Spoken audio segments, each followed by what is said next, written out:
Sir, ಈಗ ನೀವು silent ಅಂದ್ರೂ ಈಗ ಜಾರಕಿಹೊಳಿ ಅವ್ರು ಏನಂದ್ರೆ ಅವರ ಏನು ವಿಜೇಂದ್ರ ಅವರ ರಾಜ್ಯಾಧ್ಯಕ್ಷರಾಗಿ ಒಪ್ಪಲ್ಲ ಅನ್ನೋ ಒಂದು ಮಾತನ್ನು ಹೇಳಿದ್ದಾರೆ. ಈಗ ನಾನು ಸೈಲೆಂಟು, ರಮೇಶ್ ಜಾರಕಿಹೊಳಿ ವೈಲೆಂಟು. ಅವ್ರದ್ದೊಂದು ಪೀರಿಯಡ್ ಕೊಟ್ಟು ಅಟ್ಟು ಮುಗಿದ ಮ್ಯಾಗ ಮತ್ತೊಬ್ಬರು ವೈಲೆಂಟು. ಹಿಂಗೆಲ್ಲ ಹಂಚ್ಕೊಂಡಿ ನಾವು. ಪೂರ್ತಿ ತಣ್ಣಗಾಗಿ ಬರ್ಫಾಗ್ಯಾರತ್ ಬರೀರಿ ಯಾರಿಗೆ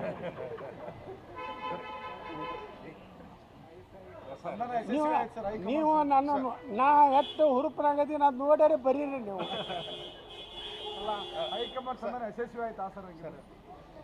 ನಮ್ಮ ಮ್ಯಾಗ ಹೈಕಮಾಂಡ್ ಯಾವಾಗಲೂ ಪ್ರೀತಿ ಐತಿ, ಭಾಳ ಮಂದಿ ಗೊತ್ತಿಲ್ಲ. ನೋಡ್ರಿ, ನಾನು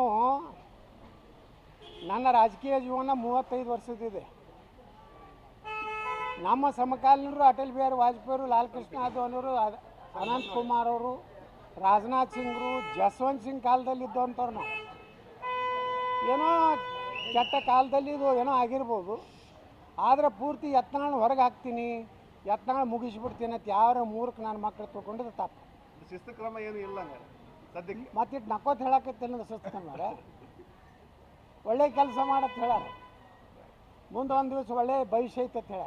ಈಗ 3 ಟೀಮ್ ಮಾಡಲಾಗಿದೆ ಸರ್, ವಕ್ಫ್ ಸಂಪುಟ. ಆ ಟೀಮ್ ಒಳಗೆ ತಾವಿಲ್ಲ, ಪ್ರತ್ಯೇಕ ಹೋರಾಟ ಸರ್. ಹಂಗಿದ್ರೆ ನೋಡ್ರಿ, ಈ ಹೋರಾಟ ಪ್ರಾರಂಭ ಮಾಡಿದವ್ರೆ ನಾವೇ. ಮೊದಲೇ ಮಾಡಬೇಕಾಗಿತ್ತು. ನಾವು ಮುಂಜಾನೆ ಪ್ರೆಸ್ ಮೀಟ್ ಮಾಡಿದ್ವಿ. ನಾವು ಮೊದಲ ಹಂತದ ಪ್ರವಾಸವನ್ನು ಘೋಷಣೆ ಮಾಡಿದ್ವಿ. 12 ಗಂಟೆಗೆ ಅವ್ರು ಘೋಷಣೆ ಮಾಡಿದ್ರು. ಮೊದಲು ಹಂಗಾದ್ರೆ ಯಾರು ನಾವು 2,500 ಪುಟದ ಒಂದು ಮಾಹಿತಿ ಕೊಟ್ಟಿದ್ದೀವಿ. ನಾ ಹೇಳಿಲ್ಲ, ಮೊದಲು ಅದನ್ನೇ ಹೇಳಿದೆ. ನಮ್ಮ ಜಾಯಿಂಟ್ ಪಾರ್ಲಿಮೆಂಟ್ ಕಮಿಟಿ IAS ಅಧಿಕಾರಿಗಳು ಭಾಳ ಮೆಚ್ಚುಗೆ ಕೊಟ್ಟು ಇಷ್ಟು ಮಾಹಿತಿ, ಇಷ್ಟು ಕರಾಳ ಇದು ಅನ್ನೋಂಥದ್ದು ನಾವು ಕೊಟ್ಟ. ಬಹುಶಃ ಯಾವ ರಾಜ್ಯದಾಗೂ ಇದು ಹೋರಾಟ ಆಗಿಲ್ಲ. ಇದು ಫಸ್ಟ್, ಇಂಡಿಯಾದಾಗೆ ಫಸ್ಟು ನಮ್ಮ ಹೋರಾಟ ವಕಫ್. ನಿಮ್ಮ ಹೋರಾಟವನ್ನು ಅವ್ರು ಫಾಲೋ ಮಾಡ್ತಾ ಇದ್ದಾರೆ. ಈಗ ನಿಮ್ಮ ಇನ್ನೊಂದು ಟೀಮ್ ಅದು ನೀವು ಬರೀರಿ, ನಾ ಹೇಳೋದಲ್ಲ ಸರ್. ಈಗ ನಾಳೆ ಅಧಿವೇಶನದಾಗ ಯಾವುದ್ರ ಬಗ್ಗೆ ಚರ್ಚೆ ಜಾಸ್ತಿ ಮಾಡಿ? ನಾಳೆ ಅಧಿವೇಶನದಾಗ ವಕಫ್ ಚರ್ಚೆ ಮಾಡ್ತೀವಿ. ನಂತರ ನಮ್ಮ ಮೀಸಲಾತಿ ಏನು ಪಂಚಮಸಾಲಿ ಉಳಿದ ಎಲ್ಲರಿಗೂ 2A ಅಥವಾ 2D ಕೊಡಬೇಕನ್ನೋಂಥದ್ದು. ಅದ್ರ ಜೊತೆಗೆ ಕುರುಬ ಸಮಾಜಕ್ಕೆ STL ಸೇರಿಸ್ಬೇಕು ಅನ್ನೋಂಥ ಚರ್ಚೆ ಮಾಡ್ತೀವಿ.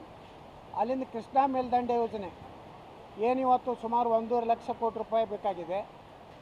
ನಾನು ಮೊದಲು ನಮ್ಮ ಸ್ಪೀಕರಿಗೆ ಪತ್ರ ಬರೆದಿದ್ದೇನೆ.